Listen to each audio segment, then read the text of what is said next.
और इस बीच एक और बड़ी खबर, लोकसभा चुनाव में हेट स्पीच का मामला, सपा नेता आजम खान को दोषी करार दिया गया। रामपुर की एमएलए कोर्ट ने सुनाया फैसला।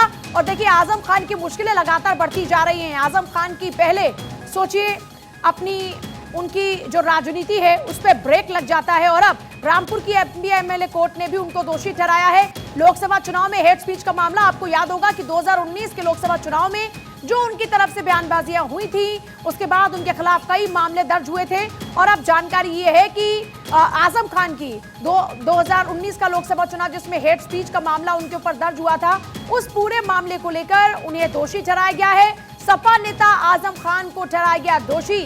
देखिए, आजम खान के ऊपर न जाने सैकड़ों एफआईआर इस वक्त दर्ज हैं। हालांकि बीच में सुप्रीम कोर्ट से उनको राहत मिली थी, और सुप्रीम कोर्ट ने भी सवाल पूछा था कि बार बार एक मामले में राहत मिलना और दूसरा मामला दर्ज होना यह कोइंसिडेंस नहीं हो सकता।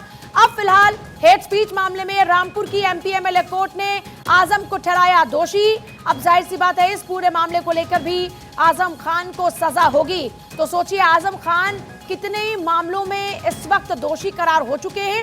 फिलहाल रामपुर की एमपी एमएलए कोर्ट ने भी आजम खान को हेट स्पीच मामले में दोषी ठहराया है। ये बड़ी जानकारी इस वक्त आपको दे रहे हैं। देखिए, आजम खान वैसे भी अभी फिलहाल चुनाव लड़ नहीं सकते। उनके बेटे की विधायकी गई, उनकी खुद की गई, और अभी भी उनकी मुश्किलें कम होती नजर नहीं आ रही हैं। आजम खान के लिए ये राहत की खबर तो बिल्कुल भी नहीं है। लोकसभा चुनाव में हेट स्पीच के मामले में आजम खान को एमपी एमएलए कोर्ट ने ठहराया है दोषी। यह बड़ी जानकारी इस वक्त आपको दे रहे हैं। यूपी की पॉलिटिक्स से जुड़ी हुई, आजम खान से जुड़ी हुई यह बड़ी जानकारी इस वक्त। आजम खान को लगा एक और झटका। सपा नेता आजम खान हेट स्पीच मामले में दोषी करार। एमपी एमएलए कोर्ट ने आजम खान को माना दोषी। और अवनीश विद्यार्थी मेरे साथ जुड़ रहे हैं, हमारे यूपी एडिटर, ज्यादा जानकारी के साथ। अवनीश, एक के बाद एक झटका लगता जा रहा है आजम खान को, और अब आजम खान हेट स्पीच मामले में दोषी करार। जी बिल्कुल, ये लगभग तीसरा मामला होगा जब लोअर कोर्ट ने आजम खान को अलग अलग मामलों में दोषी करार दिया है। इससे पहले भी एक स्पीच के मामले में उनको दोषी करार दिया गया था। हालांकि उन्होंने ऊपर की अदालत में अपील की थी और उसके बाद उनको रिलीफ मिली थी। लेकिन फिलहाल जिस मामले में आज फैसला आना था लोकसभा चुनाव को लेकर के, उसके दौरान जो उन्होंने हेट स्पीच दी थी, उसी मामले में आज एमपी एमएलए कोर्ट में जो है इस मामले पर फैसला आना था। इससे पहले आजम खान का पक्ष सुना गया था अदालत की ओर से, बहस पूरी हो गई थी, जिसके बाद अदालत ने आज अपना फैसला सुनाते हुए उनको दोषी करार दिया है। माना जा रहा है कि थोड़ी देर में ही उनको कितनी सजा होगी, क्या पनिशमेंट उनको मिलने वाली है, उसका भी ऐलान हो जाएगा। अभी आगे क्या, क्योंकि पिछली बार भी कहीं से राहत तो कहीं से झटका, आजम खान के लिए भी किस तरह से मुश्किल और देख रहे हैं अवनीश? देखिए, आजम खान मुकदमा दलदल में फंसे हुए हैं। वो दलदल इतने गहरी है कि वो गले तक उनके पहुंचती है, क्योंकि एक मुकदमा खत्म होता है, दूसरा मुकदमा आता है, तीसरा आता है, और ये बहुत लंबा सिलसिला। भ्रष्टाचार के आरोप लगे, आरोप लगे, उसके ऊपर कई और तरह के अनियमितताओं के आरोप लगे हुए हैं। तमाम आरोपों से घिरे हैं आजम खान, और एक मामले में उनको राहत की दूसरी मुसीबत उनके सर पर आ जाती है। आपने देखा कैसे उनकी सिक्योरिटी विड्रॉ करने का फैसला, फिर उसको जो है रिस्टोर करने का फैसला, कई तरह के फैसले उनको लेकर के आए हैं। फिलहाल तो उनकी सदस्यता भी पिछले मामले के नाते जा चुकी है, वहाँ चुनाव भी हो चुका, चाहे लोकसभा की सीट हो या विधानसभा की सीट हो, दोनों पर। अच्छा, अभी नेक्स्ट क्या? जैसे पिछली बार राहत मिल गई थी आजम खान को, क्या इस पूरे मामले को लेकर भी ऊपरी अदालत में जाने का अभी तक कोई उनकी तरफ से इशारा किया गया? जाहिर सी बात है, जाएंगे से पिछली बार राहत मिली थी, इस बार भी आजम उम्मीद कर रहे होंगे। जी बिल्कुल बिल्कुल, ऊपर की अदालत में पहले तो चूंकि लोअर कोर्ट का आदेश है, एमपी एमएलए कोर्ट का आदेश है, लिहाजा जी चलिए ठीक है। अवनीश, आपके पास वापस लौट रहे हैं, आपकी ठीक से भी आवाज नहीं आ रही है, लेकिन इस बीच देखिए एक बार फिर से बड़ी खबर बता दें आपको। लोकसभा चुनाव में हेट स्पीच का ये मामला है। सपा नेता आजम खान को दोषी ठहराया गया है। रामपुर की जो एमपी एमएलए कोर्ट है उसने ये फैसला सुनाया है। सपा नेता आजम खान को दोषी ठहराया गया है हेट स्पीच मामले में। ये बड़ी जानकारी इस वक्त आपको रामपुर से दे रहे हैं। रामपुर की एमपी एमएलए कोर्ट ने ही आजम खान को दोषी करार दिया है। हेट स्पीच का मामला है, लोकसभा चुनाव में यह हेट स्पीच का मामला है जिसमें सपा नेता आजम खान को दोषी ठहराया गया है।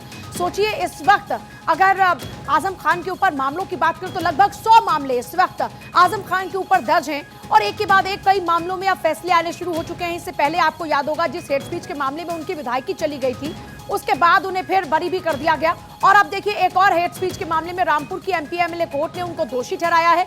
लोकसभा चुनाव में हेट स्पीच का मामला जिसमें रामपुर की एमपी एमएलए कोर्ट ने फैसला सुनाते हुए आजम खान को दोषी माना है। अब जाहिर सी बात है दोषी माना है तो उसमें भी अब सजा अवनीश वही 3 साल तक की सजा फिर से हो सकती है आजम खान को।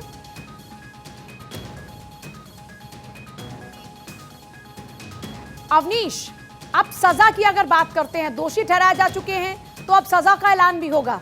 आजम को इस मामले में अब क्या कुछ सजा हो सकती है?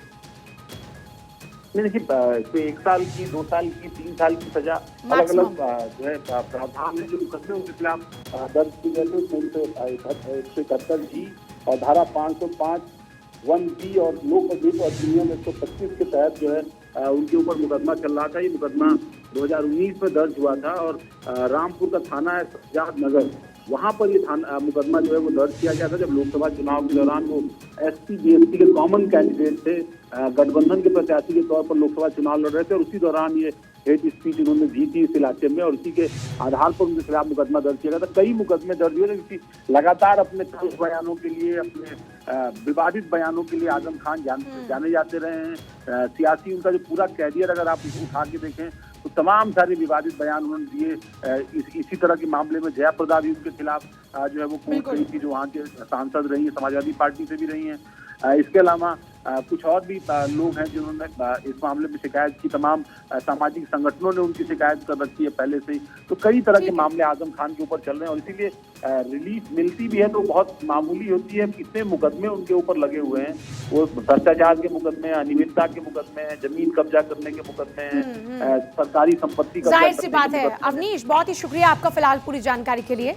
देखिए कई मामले हैं जैसा जिन मामलों का जिक्र अवनीश ने किया। इसके अलावा देखिए 2019 में जो अपने कंट्रोवर्शियल स्टेटमेंट थे उसके कारण कई मामले आजम खान के खिलाफ में दर्ज हुए थे। ये जिस मामले में दोषी ठहराया गया है वो सीएम के खिलाफ दिया गया बयान था जिसमें उन्होंने सीएम को कातिल तक कह दिया था और जो अधिकारी हैं उनके खिलाफ में बयान दिया था। इसी हेट स्पीच मामले में फिलहाल आजम खान दोषी करार हो चुके हैं और अब जाहिर सी बात है सजा का ऐलान भी जल्दी होगा। देखिए तमाम बड़ी खबरों पर लगातार हमारी नजरें बनी हुई हैं और देखिए इस बीच रामपुर से बड़ी खबर आपको बता रहे थे जहां पर आजम खान के लिए फिर से एक बार मुश्किलें बढ़ती हुई नजर आ रही क्योंकि एमपी एमएलए कोर्ट ने हेट स्पीच मामले में उनको दोषी करार दिया है।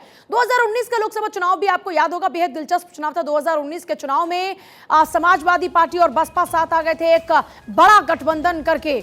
उस दौरान में बीजेपी को टक्कर देने की कोशिश की जा रही थी उत्तर प्रदेश के अंदर और उसमें सपा को तो झटका लगा था। लेकिन आजम खान सोचिए उस दौरान में रामपुर से चुनाव जीत गए थे, लेकिन जयाप्रदा के खिलाफ, सीएम के खिलाफ उन्होंने जो बयान दिए थे उन मामलों पर कई मामले दर्ज हुए और अब उन्हीं मामलों को लेकर आजम खान की मुश्किलें बढ़ती नजर आ रही हैं। 2019 के हेट स्पीच मामले में दोषी करार हो चुके हैं आजम खान। देखिए रामपुर का ये हेट स्पीच मामला है, जैसा हम बार बार जिक्र कर रहे हैं कि ये हेट स्पीच मामला साल 2019 का है। रामपुर की मिलक विधानसभा में आजम खान ने ये भाषण दिया था और इसी भाषण में कथित रूप से आपत्तिजनक भड़काऊ टिप्पणियां उनके द्वारा की गई थी और ये टिप्पणियां सीएम को लेकर थी। रामपुर से मौजूदा विधायक बीजेपी नेता ने इसकी शिकायत की थी जिसके बाद रामपुर कोर्ट ने अब आजम को दोषी ठहराया है।